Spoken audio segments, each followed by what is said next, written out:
Welcome back, ladies and gents. On today's show, the Wrangler gets a Hemi, the Bronco loses its roof, and the new Supra may finally get the engine it deserves. Plus, we're discussing which cars of today are collectibles of tomorrow. I'm Tiffany Stone, and this is Hagerty's Daily Driver. Let's buckle up.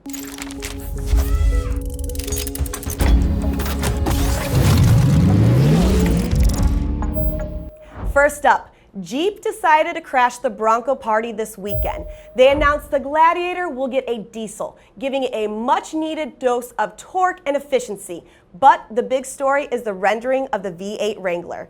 Jeep posted this photo to Facebook early Saturday morning. It shows the hood of a Wrangler with a badge that says 392. The 392, also known as the 6.4 Hemi, has powered the Charger, Challenger, and the Jeep SRT8.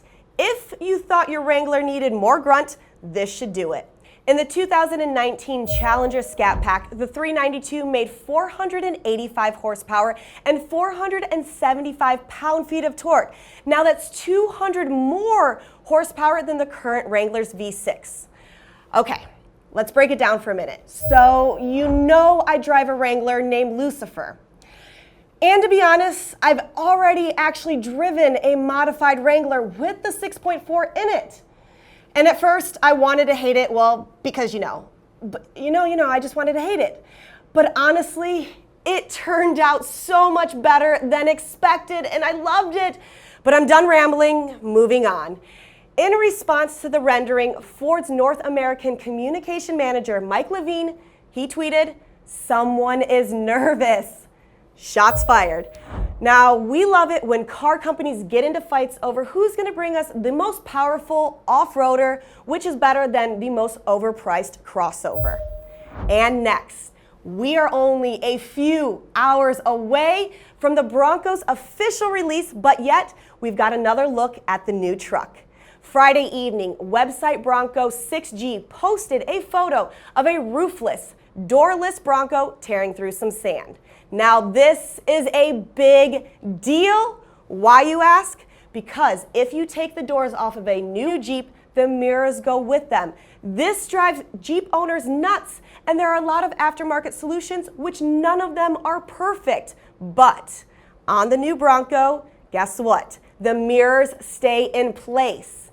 The photo also gives us a clear look at the front end's clever corner indicators and built-in roll bar. So let's see. Round lights, check. Frameless windows, check. Removable doors, double check. Shots fired again. Ford will live stream the Bronco's official debut tonight at 8 p.m. Eastern Time on its YouTube channel, and come back to Hagerty.com/media tonight for more photos and a look at the new truck. Are you on Team Wrangler or Team Bronco? Let us know in the comments. And finally, for the 2021 model year, Toyota is raising the Supra's output from 335 to 382 horsepower, but more could be on the way. Best Car Web reported that the anticipated uber-fast Supra could get the 510 horsepower engine from the BMW M3. Now, the power would be fed to the Supra's rear wheels through a 7-speed dual-clutch transmission. The M-Power Supra could fall into Toyota's GRMN lineup. No, we didn't mispronounce German.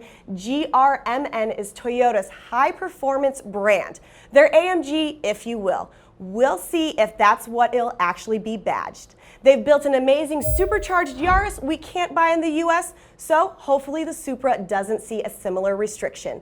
Only time will tell. Coming up, want to know which new cars will be future collectibles? We might have the answer. I'll be talking to Hagerty's Eric Weiner about our 2020 collector list. But first, the Bronco, a totally new concept in transportation. And versatility is its middle name. The Bronco is a roadster. Wide open, all fun and adventure. It's a question every car enthusiast thinks about. Which cars on sale today will be the collectibles of tomorrow? We looked at auctions of old Cobras, Ferraris, and even Honda Civics and wonder which car will be next. Today we have Hagerty's own Eric Weiner to help us figure it out. Thank you so much for joining us, Eric. You recently published the Hagertys Hot List. What is the criteria for the list and what is it made of? Well, these cars are really what our evaluation experts are sort of expecting to be the collector cars of the future. And, we're looking deep into the future. So it could be 10, 20, 30, 40, 50 years. Some of these cars will be collectors right out of the box, and others will take a little bit of time to fully gain traction in the market. But we're really looking at what defines a classic over that long stretch of time. And that can be anything. It could be a performance car. It could be something that is rare. It could be something that tends to be the defining feature of a model lineage, or sort of the first or last of a model's evolution. So pretty much all the cars on this list fit that. Well, going off of that, I see that there is the 2020 Shelby GT500. Now, what's new about the Shelby that earned the spot? Well, for one, it's the most powerful Ford road car ever with 760 horsepower. So that alone is a pretty significant feature. But this is the ultimate Mustang of this current generation. And it really brings the fight to the Nürburgring dominating Camaro while preserving a lot of those elements that make it sort of a more livable daily driver. You're getting supercar performance for $75,000. But that being said, it's pretty light on consumables on the track. It's pretty easy to live with.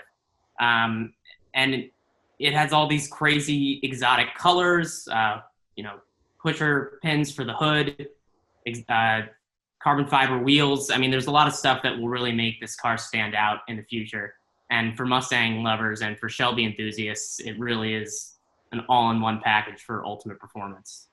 Well, if you are a Shelby lover, there's going to be a little bit of competition for you in the new Corvette. Now, Corvettes are not rare, but what makes it so different that this year's appreciation will go up in value for the 2020? For sure. For the Corvette, you're right, certainly not rare, but this is a historic moment in the evolution of the Corvette because it's the first mid-engine Corvette, and it's something that's been part of the story of the Corvette in the background since Zora Arkwright-Duntov in 1957. And over a long period of time, there have been many concepts and rumors and engineers, fiddling behind the scenes, thinking what if, and it's finally here. There was a false start in the late part of the 2000s with the GM bankruptcy that sort of delayed the plans for the mid-engine Corvette then. But it's finally here now, and much like the Mustang, you're getting supercar performance for a totally reasonable price. In this case, the base car starting at $60,000. That's the kind of performance that most people think you have to spend hundreds of thousands of dollars to get. So this is a really important moment in the Corvette's history. That's so amazing. I kind of actually want a Corvette now. But one car that people probably wouldn't expect on the list is the Polestar 1. Now, give us a quick rundown of what the Polestar is and why it is so special. For sure, yeah. The Polestar 1 is personally, one of my favorites. And it's just so stunningly beautiful. It's this piece of rolling sculpture. And sort of the reason for that is that it's truly a concept car come to life. It was a 2013 Volvo concept that was penned by designer Thomas Ingenlath, who now is the head of Polestar. And it's the first Polestar road car ever. It'll be limited production, so there's only going to be 1,500 of them built over the course of 3 years, and only 150 or so that are going to be bound for North America. So this is a really rare and special car, and it is pricey for sure. It's $156,000. There's no getting around that. But at that price level, there's really nothing else like it. It has this very calm, cool presence. And although it is really heavy, more than 5,000 pounds, it handles incredibly well. And you get, many miles of plug-in hybrid capability as well. So you can live with it on a daily basis. Carbon fiber body, Öhlins adjustable dampers. It has a lot going on.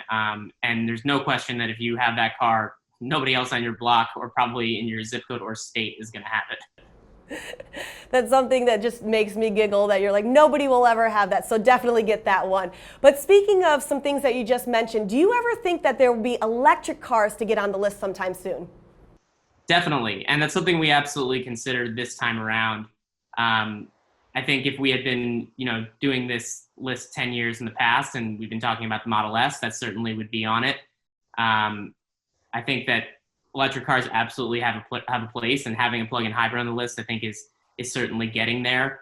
I think a lot of people, as we wrote in our story, you know, certainly some people will think that we've made some grave injustices and leaving some cars out. I think that there's certainly a case to be made for the Porsche Taycan, given that Porsche's, you know, everything with the Porsche bag over the last 8-9 years has been highly collectible in many cases right out of the box. And the Taycan being first electric, I certainly think there's a case to be made for that. Well, thank you so much, Eric, for checking in. We don't want to give it all away, so if you want to read the complete list, head over to Hagerty. The link is in the description. Safe driving, everyone.